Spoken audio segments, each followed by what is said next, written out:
Kali yang pertama, harus kita atret ke belakang. Cerita Nabi Ishaq. Nabi Ishaq punya anak dua. Yang pertama, anak Asa. Asa itu cakal bakal jadi bangsa Rum. Yang kedua, anak Ishaq, Yakub.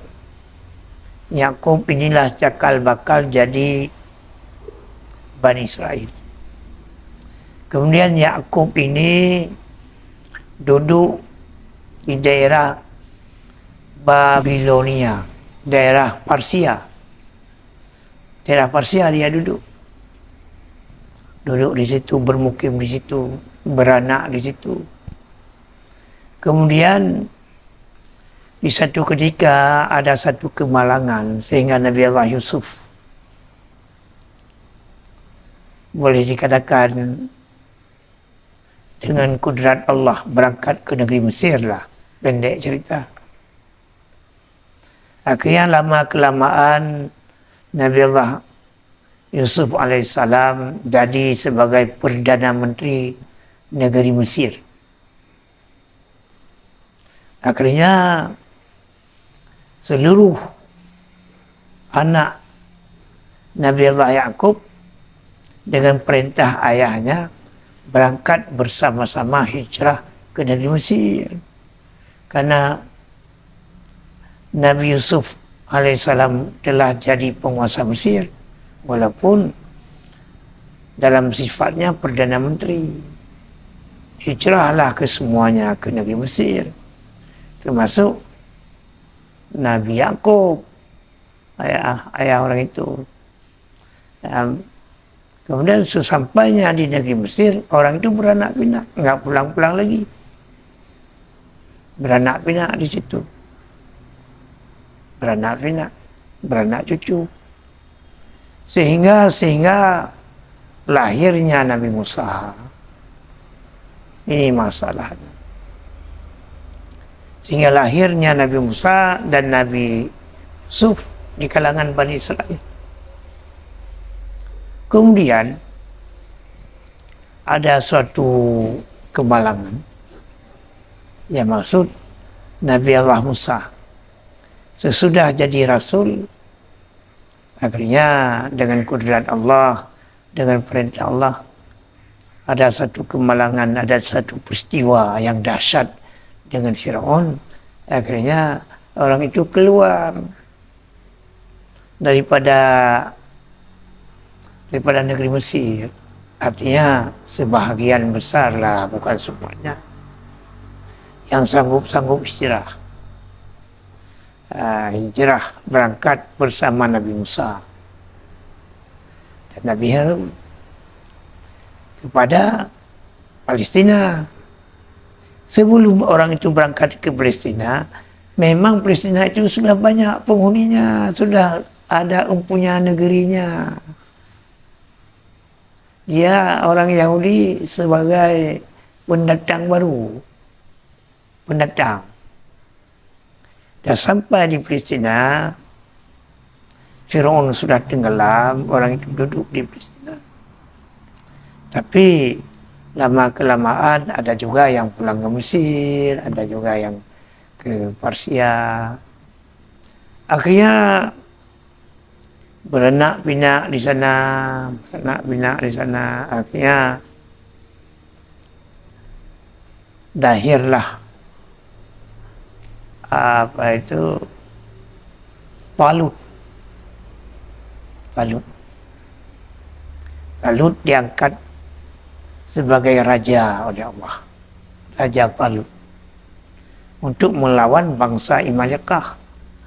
Bangsa Imalekah, bangsa yang ada di negeri Mesir, yang sangat yang telah menjajah Bani Israel waktu itu, bangsa Imalekah.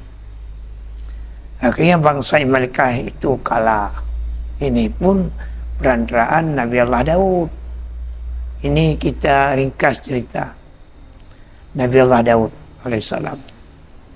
Kemudian lama-kelamaan raja yang dianugerahkan oleh Allah kepada Talut, lalu dianugerahkan kepada Nabi Daud. Itu Nabi Daud. Maka waktu Nabi Daud dia berkuasa Palestina, di Jerusalem. Kemudian bukan untuk Bani Israel, dia dianugerahkan oleh Allah sebagai raja dan rasul untuk menyelamatkan orang Islam. Kebetulan Bani Israel. Ini masalahnya. Setelah tidak ada lagi Nabi Daud, jadi kerajaan itu diwasiatkan kepada anaknya Nabi Allah Sulaiman. Tuh. Habis Nabi Allah Sulaiman tidak ada lagi. Tidak ada lagi kerajaan. Tidak ada. Malahan orang itu sudah dibunuh. Lama-kelamaan dibunuh oleh bangsa Bakhtan Nasar. Tidak ada lagi kerajaan. Ketika tidak ada lagi kerajaan, akhirnya orang itu saling sesamanya bunuh-membunuh, mengusir, karena tidak ada lagi pemerintahan yang jelas. Mengusir sehingga lama-kelamaan terbunuhnya Nabi Allah Zakaria oleh orang itu, sehingga terbunuhnya Nabi Yahya. Banyak nabi-nabi yang dibunuh. Ini masalahnya. Makanya orang itu bertebaran di seluruh dunia, pergi ke Arab, pergi ke di Persia, di Eropa, macam-macam. Ini masalahnya. Jadi zahir Nabi Isa juga dikejar oleh orang itu. Dikejar. Akhirnya Nabi Isa dinaikkan oleh Allah ke langit. Ini masalahnya.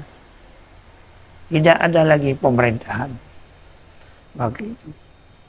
Kemudian lama-kelamaan lahirlah Nabi Muhammad SAW. Ini masalah. Jadi Palestina itu bukan negerinya Yahudi. Kalau boleh sedikit cerita, waktu Perang Dunia Kedua pertama, jadi Palestina itu dijajah oleh Inggris, sama dengan India, sama dengan Malaysia, dijajah oleh Inggris.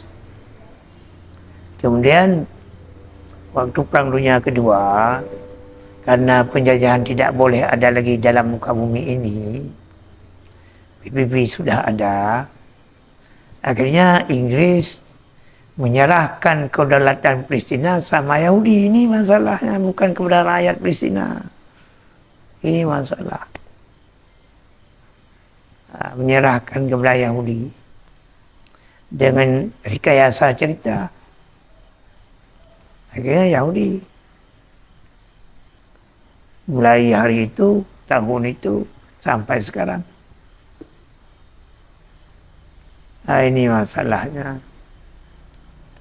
Jadi apabila asal yang tidak ada, ini akan kembali kepada tidak ada. Ini kaidah mengatakan. Asal yang ada kembali kepada ada. Asal yang tidak ada kembali kepada tidak ada. Karena ini cerita-cerita sunatullah, alam. Ada hari, ada malam. Sekarang boleh dia mengatakan seperti itu. Nanti kalau datang keadaan alam, perubahan alam, karena alam ini tidak kadib, pasti dia akan hilang di situ. Ini masalahnya. Jadi kita ambil kesimpulan, Palestina itu bukan negerinya para Yahudi. Bukan. Ini masalah.